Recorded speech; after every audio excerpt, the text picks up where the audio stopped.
디모데후서 2장 20절 21절 말씀 주보에 있습니다. 큰 집에는 금그릇과 은그릇만 있는 것이 아니라 나무 그릇과 질그릇도 있어서 어떤 것은 귀하게 쓰이고 어떤 것은 천하게 쓰입니다. 그러므로 누구든지 이러한 것들로부터 자신을 깨끗하게 하면 그는 주인이 온갖 좋은 일에 요긴하게 쓰는 성별된 귀한 그릇이 될 것입니다. 이 말씀을 보면 이 말씀이 무슨 말을 하고 있습니까?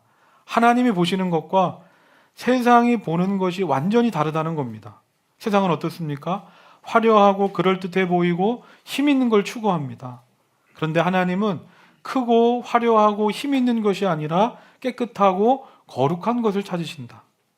세상은 과정이 어떠하든지 결과만 좋으면 무슨 수를 써도 상관없다고 말하지만 하나님은 결과보다 내가 지금 어떤 마음과 태도를 가지고 살아가고 있는지 내 삶의 여정과 내 삶의 과정을 보신다는 겁니다.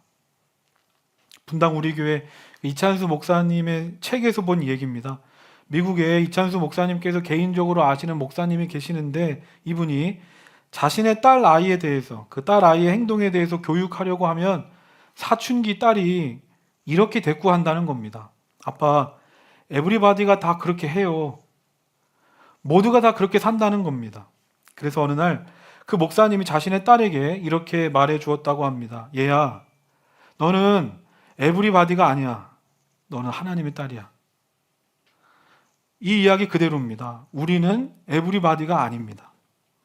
온 세상 사람들이 다 그렇게 산다고 해도, 온 세상 사람들이 탐욕에, 욕심에, 쾌락에 빠져 산다고 해도 우리가 그들과 같이 살아갈 수 없는 건 우리는 바로 하나님의 자녀이기 때문입니다. 오늘 본문 사도행전 5장의 말씀을 보면 초대교회에 충격적인 사건이 일어납니다. 무슨 사건이냐? 헌금을 속였다는 이유로 초대교회의 아나니아와 삽비라 부부가 그 자리에서 죽임을 당한 겁니다. 헌금을 속였다는 이유로. 아니 도대체 이게 무슨 말인가? 오늘 말씀을 제대로 이해하려면 오늘 본문과 연결되어 있는 오늘 본문 앞장 사도행전 4장의 후반부를 보면 알 수 있습니다. 지난주 말씀 시간에 나눴습니다. 초대교회가 큰 은혜를 받아서 그때부터 자신의 소유를 팔아서 자기보다 어려운 사람들에게 나눠줬다. 놀라운 일이 일어났습니다. 그리고 성경 말씀을 보면 초대교회 안에 이와 같은 놀라운 일이 일어나는데 중심적 역할을 한 사람이 나오는데 그 사람이 바로 바나바였습니다. 사도행전 4장 36절 37절입니다. 키프로스 태생으로 레위 사람이요 사도들에게서 바나바 곧 위로의 아들이란 뜻의 별명을 받은 요셉이 자기가 가지고 있는 밭을 팔아서 그 돈을 가져다가 사도들의 발 앞에 놓았다. 이 바나바라는 사람이 자기의 재산을 팔아서 초대교회 안에 자기보다 어려운 사람들을 도와주기 시작했습니다. 말이 쉽지 자기 집과 땅을 팔아서 남을 돕는다는 거 아무나 할 수 있는 일이 아닙니다. 그러니까 이후에 어떻게 됩니까? 자연스럽게 사도들은 물론이고 초대교회 성도들 모두가 그 바나바를 주목하고 인정하고 칭찬하기 시작하는 겁니다. 이러한 배경 속에서 오늘 사도행전 5장이 시작됩니다. 오늘 말씀 1절 2절 함께 읽겠습니다. 시작. 그런데 아나니아라는 사람이 그의 아내 삽비라와 함께 소유를 팔아서 그 값의 얼마를 따로 떼어놓았는데 그의 아내도 이것을 알고 있었다. 그는 떼어놓고 난 나머지를 가져다가 사도들의 발 앞에 놓았다. 이 아나니아와 삽비라 부부는 이 초대교회 초창기 멤버였습니다. 그래서 주도적으로 이 교회를 이끌어오던 사람이었습니다. 그런데 그에 반해서 이 바나바라는 사람은 성경에서 읽었던 것처럼 키프로스 출신, 타지 출신입니다. 그러니까 이 초대교회가 세워진 데 처음부터 함께한 사람이 아니다. 오늘날 말로 하면 새가족이다. 그런데 교회에 온 지 얼마 되지도 않은 바나바가 주목받으니까 원래 초창기 멤버였던 아나니아와 삽비라의 마음에 시기와 질투의 마음이 생기는 겁니다. 아니, 바나바만 할 수 있나? 나도 할 수 있다. 그래서 어떻게 하느냐? 자기들도 바나바처럼 자기 재산을 팔아서 교회에 헌금하기로 작정합니다. 그런데 그 가운데 성경을 보면 뭔가 이상한 부분이 나옵니다.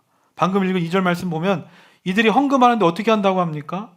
사람들에게는 자기 재산을 팔아 나온 수익 전부를 다 헌금한다고 해놓고서는 전부를 헌금하는 게 아니라 그 중에 얼마는 떼어놓고 감추어 놓고 전부를 드린 것처럼 헌금했다는 겁니다. 아니 그러면 아나니아와 삽비라 부부에게 누가 헌금하라고 했습니까? 사도들이나 성도들 중 누군가가 그들에게 찾아와서 당신들도 헌금하시오 강요하지 않았습니다. 아무도 그들에게 헌금하라고 말하지 않았습니다. 이들 스스로가 자기 재산을 팔아서 자기들이 한다고 한 겁니다. 본인들이 결정한 일이었습니다. 그런데 그 헌금의 동기가 하나님을 사랑해서도 아니고 정말 어려운 이들을 돕고 싶어서 드리는 헌금도 아니라 그저 자기 체면 때문에, 자기 이름 때문에 바나바를 시기하고 질투하는 마음에 헌금을 하니까 어떻게 됩니까? 막상 자기가 가져온 걸 헌금하려고 하니까 아까운 마음부터 드는 겁니다. 야, 생각해보니까 우리 부부도 먹고 살아야 되는데, 우리 자녀들도 앞으로 키워야 되는데, 돈 들어갈 때도 많은데 다 나눠주면 어떻게 하나 하는 현실적인 것들이 보이기 시작하는 겁니다. 그래서 어떻게 합니까? 재산들이 판 값은 자기들만 아니까 초대교회 성도들 보기에는 자신의 소유를 다 드린 것처럼 헌금하고 인정받고 칭찬받자. 그런데 실상은 적당히 감춘 겁니다. 우리는 여기서 생각하게 됩니다. 그러면 이 그리스도인은 누구냐? 이 그리스도인은 어떤 사람이냐? 하나님을 위해 사는 사람이냐? 사람을 위해 사는 사람이냐? 하나님을 의식하는 사람이냐? 사람을 의식하는 사람이냐? 저는 오늘 말씀 속에 이 아나니아 삽비라 부부를 보면서 이들의 모습이 오늘 내 모습이지 않은가 생각합니다. 하나님을 믿는다고 하면서도 그리스도인이라고 하면서도 오늘 내 자신을 보면 늘 이런 생각밖에 없습니다. 어떻게 하면 내 이름을 더 알릴 수 있을까? 어떻게 하면 내가 더 인정받을 수 있을까? 어떻게 하면 내가 지금보다 더 높은 자리에 올라갈 수 있을까? 결국은 이 모든 것들이 다 사람들이 나를 어떻게 보느냐, 사람들에게 내가 어떻게 보여지느냐라는 겁니다. 우리가 하나님보다 사람을 더 신경 쓰고 하나님보다 사람을 더 의식한다는 건 냉정하게 말하면 우리는 하나님을 제대로 믿고 있다고 할 수 없는 겁니다. 왜냐하면 하나님을 믿는 게 뭡니까? 하나님을 믿는다는 건 하나님이 내 삶의 많은 것들 중에 하나가 아니라 하나님만이 내 삶의 왕이시고 하나님만이 내 삶의 주인 되심을 고백하며 그 고백대로 사는 것이 믿음의 삶이기 때문입니다. 그런데 우리의 실상은 하나님은 다 잊어버리고 그저 사람만 의식하면서 살아간다면 우리가 정말 하나님을 사랑하고 하나님을 믿는다라고 할 수 있겠습니까? 오늘 말씀 3절 4절입니다. 함께 읽겠습니다. 시작. 베드로가 이렇게 말하였다. 아나니아는 들으시오. 어찌하여 그대의 마음이 사탄에게 홀려서 그대가 성령을 속이고 땅값의 얼마를 몰래 떼어 놓았소. 그 땅은 팔리기 전에도 그대의 것이 아니었소. 또 팔린 뒤에도 그대 마음대로 할 수 있었던 것이 아니었소. 그런데 어찌하여 이런 일을 할 마음을 먹었소. 그대는 사람을 속인 것이 아니라 하나님을 속인 것이요. 아나니아가 헌금을 가지고 왔습니다. 그런데 베드로 사도가 이를 보자마자 이렇게 말합니다. 어찌하여 사탄에게 마음이 홀려서 성령을 속이려고 하느냐? 아나니아와 삽비라 부부가 왜 거짓 헌금했다는 겁니까? 그들의 마음이 사탄에게 홀렸다. 여기서 쓰인 사탄에게 마음이 홀려서라는 말을 개역개정 성경에서는 사탄이 내 마음에 가득하여 라고 말합니다. 홀리다, 가득하다. 이 말은 또 어떤 의미로 쓰이느냐? 사도행전에서 반복해서 나오는 단어가 있습니다. 성령 충만. 성령에 충만하다 할 때 그 충만하다와 같은 뜻이라는 겁니다. 홀리다, 가득하다, 충만하다가 같은 뜻이다. 이게 무슨 말이냐? 무슨 말이겠습니까? 우리가 성령에도 충만할 수 있지만 동시에 사탄에도 충만할 수 있다는 겁니다. 초대교회 성도들 중 누가 알았겠습니까? 지금 누구보다 열심히 신앙생활하고 헌금하고 봉사하는 이 부부가 실상 그들의 마음이 사탄으로 가득한지 겉으로 봤을 때는 다 모를 일입니다. 더 큰 문제는 아나니아와 삽비라 부부도 지금 자신들의 마음이 성령으로 충만한 게 아니라 사탄으로 충만한지를 몰랐다는 겁니다. 이들도 처음부터 하나님을 속이려고 했던 건 아니었습니다. 처음 시작은 그저 바나바에 대한 시기와 질투였습니다. 나도 바나바처럼 사람들에게 인정받고 싶다. 그 높임받고 싶은 마음뿐이었습니다. 그런데 사탄은 그 틈을 놓치지 않는 겁니다. 이렇듯이 우리의 마음이 사탄으로 가득하게 되어도 우리가 그것을 알지 못하는 것은 사탄이 한순간에 처음부터 내 마음을 다 사로잡아 버리는 것이 아니라 시기심이나 질투심 같은 아주 작은 죄에서부터 하나씩 하나씩 나를 차지해 가기 때문입니다. 많이 보셨을 텐데 최근에 넷플릭스에서 하는 그 살인자 장난감 보셨습니까? 이 중에 저만 넷플릭스 회원입니까? 네, 봤다고 생각하고 스포는 안 하겠습니다. 그냥 다 안 봐도 아실 만한 주인공이 사람을 죽이게 됩니다. 그런데 주인공이 처음부터 사람을 죽이려고 한 건 아니었습니다. 우발적으로 사람을 죽이고 나서는 죄책감에 잠을 이루지 못했습니다. 그리고 자수해야겠다 생각했습니다. 그런데 여차저차해서 죄가 반복됐습니다. 나중에는 그러니까 살인을 하고 나서도 죄책감이 아니라 죽어야 될 사람을 내가 죽인 거야 라고 생각하면서 나중에는 사람을 죽이는데 아무렇지도 않은 사람이 되어간다는 얘기의 드라마입니다. 마찬가지입니다. 사탄이 아나니아와 삽비라의 시기와 질투라는 그 작은 틈에 대고 말하는 겁니다. 네가 헌금 안 하겠다는 것도 아니고 판값의 전부가 아니라 일부만 드려도 이게 얼만데, 그리고 우리 부부가 말만 하지 않으면 우리가 헌금 속였다는 거 아무도 몰라. 그리고 무엇보다 우리도 먹고 살아야 되지 않겠어? 라고 사탄이 그 틈을 이야기하는 겁니다. 요한복음 13장 2절입니다. 저녁을 먹을 때 악마가 이미 시몬 가롯의 아들 유다의 마음속에 예수를 팔아 넘길 생각을 불어 넣었다. 악마가, 사탄이 가롯 유다의 마음속에 예수님을 팔려는 생각을 넣었습니다. 가롯 유다가 누굽니까? 일반 성도가 아니라 예수님의 제자 중 한 사람입니다. 그런데 그런 가롯 유다도 지금 자신의 마음, 자신의 생각이 마귀가 주는 생각에 사로잡혀 있음을 알지 못했습니다. 그냥 생각인데 뭘 어때? 누가 아는 것도 아니고 나 혼자 생각하는 게 뭐가 그렇게 큰 문제가 되겠어 정도였습니다. 그리고 그냥 그 생각을 품고 살았습니다. 그러니까 결국엔 어떻게 됩니까? 겉으로 봤을 때는 누가 봐도 성령 충만한 주님의 제자였습니다. 그런데 조금씩 사탄이 주는 마음으로 그 마음이 가득해지니까 결국에는 그의 손으로 예수님을 팔아버리는 겁니다. 이렇듯이 내 마음이 얼마나 중요한지 모릅니다.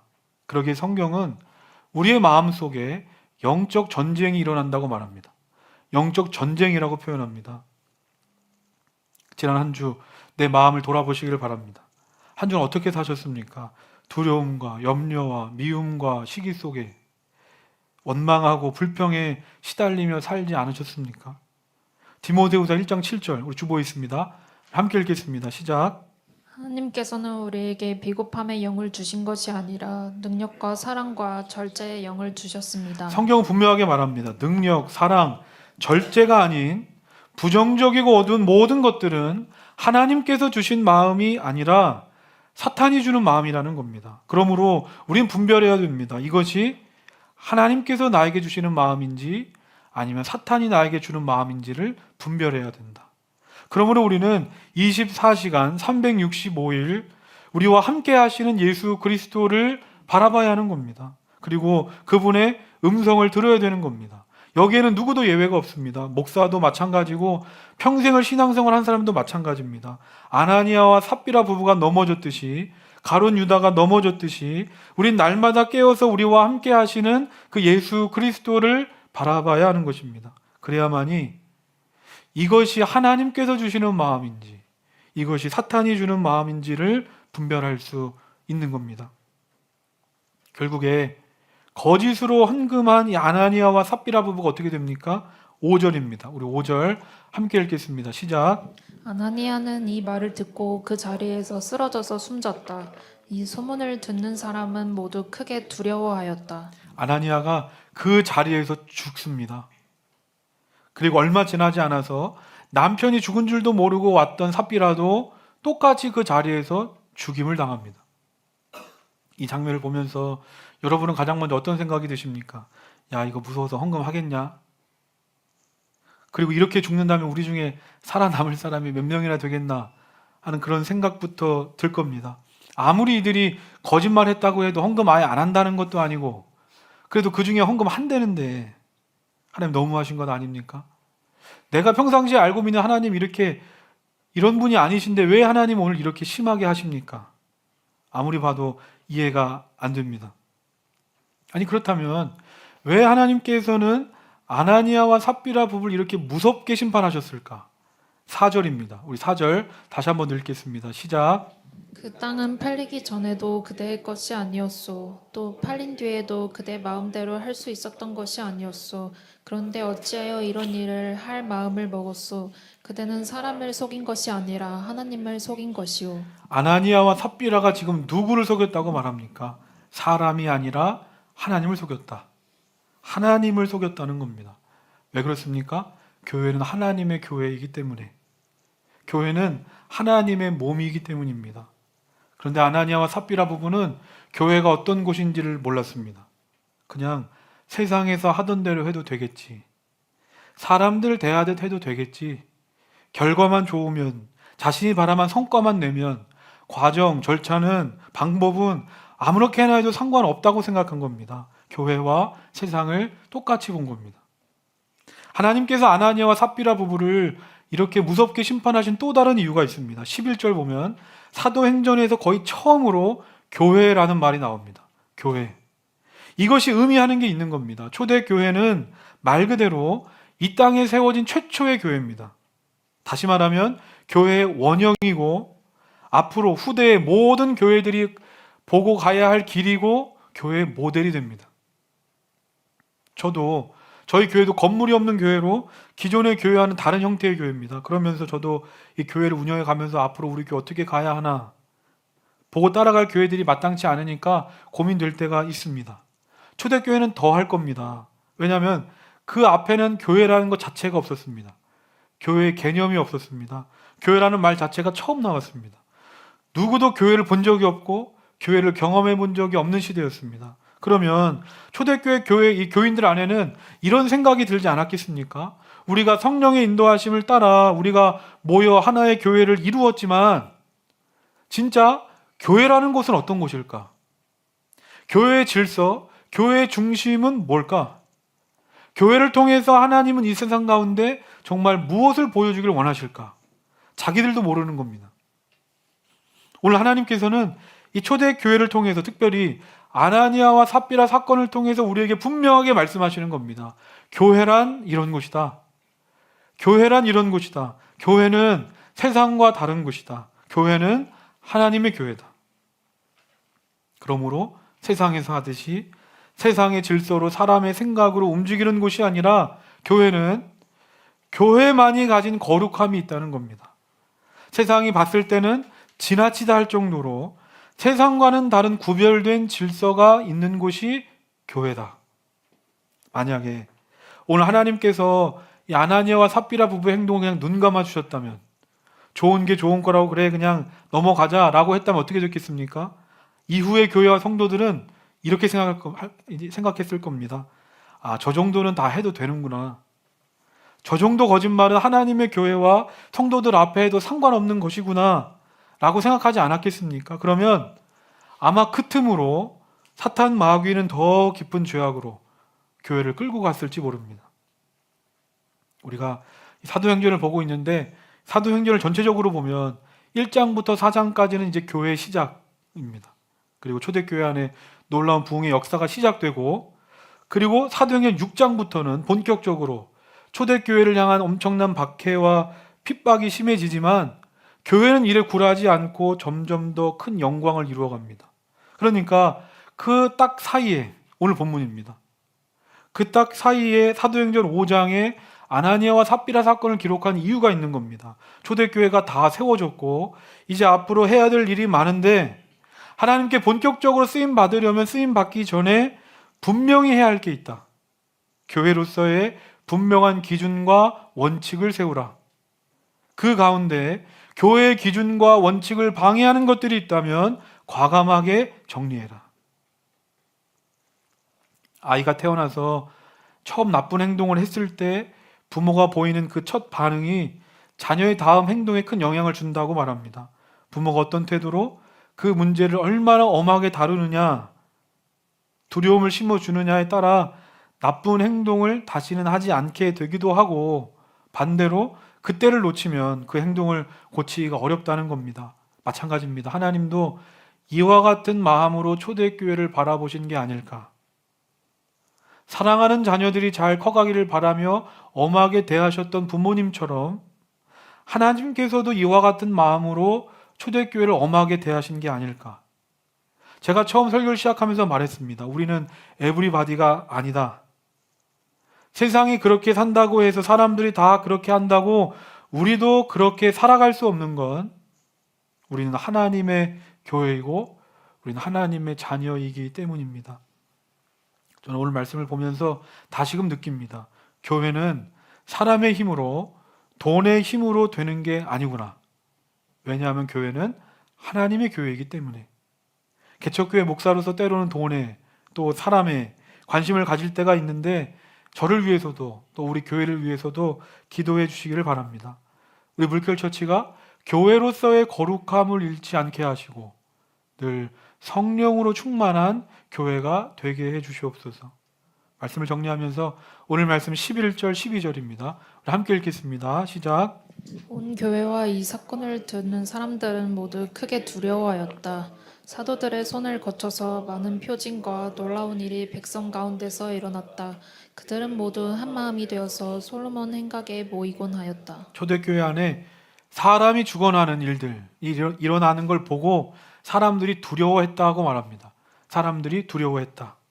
그런데 여기서 두려워했다는 것은 하나님에 대해서 경외감을 가졌다는 표현입니다. 그냥 두려움이 아니라 경외감. 이게 무슨 말입니까?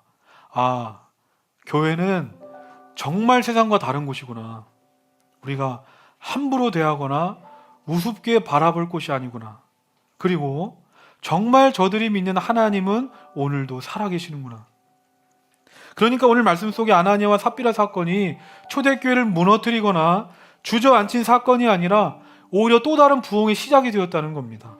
왜냐하면 진정으로 두려워할 것이 무엇인지를 모두가 알게 되었기 때문입니다. 이렇듯이 하나님께서 왜 초대교회를 무서울 정도로 심판하실까? 왜 하나님께서는 우리 안에 있는 죄악을 끊어내길 원하실까? 심판이나 정죄가 목적이 아닙니다. 우리로 하여금 진정한 부흥을 맛보게 하시기 위해서 우리의 교회가 살아나고 내 영혼이 살아나는 부흥을 주시기 위해서라는 겁니다. 저는 바라기를 우리 교회가 하나님의 교회로 하나님의 교회답게, 그리고 우리 모두가 하나님의 자녀로서 하나님의 자녀답게 살기를 원합니다. 크고 화려하고 힘 있는 것이 아니라 깨끗함을 추구하고 거룩함을 향해 나아갈 때 하나님께서 우리 교회와 우리 모두를 귀하게 쓰시고 우리 모두가 살아나는 부흥의 역사가 우리 교회와 우리 삶 가운데 함께 하실 줄로 믿습니다. 오늘 말씀